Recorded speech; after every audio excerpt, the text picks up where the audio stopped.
नमस्कार मंडळी, झणझणीत असा मशरूम पुलाव कसा बनवला ते बघूया. मशरूम पहिल्यांदा साफ करून घ्यायचे, गव्हाचं पीठ टाकलं, त्यावरती व्यवस्थित चोळून घ्यायचे, पाण्याने स्वच्छ धुवून त्यांना कट करून घेतले.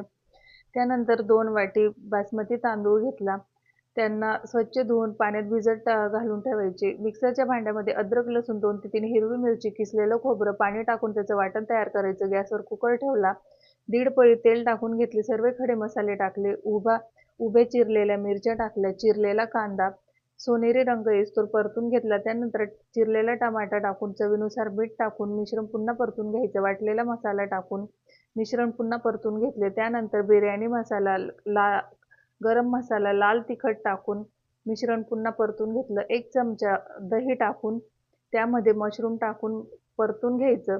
त्यानंतर तांदूळ टाकून 1.5 ग्लास पाणी टाकून पुलाव मस्त शिजवून घ्यायचा. वरून कस्तुरी मेथी, कोथिंबीर टाकून मस्त झणझणीत असा मशरूम पुलाव तयार होतो. तर व्हिडिओ आवडल्यास व्हिडिओला लाईक करा, माझ्या चॅनलला सबस्क्राईब करा. धन्यवाद.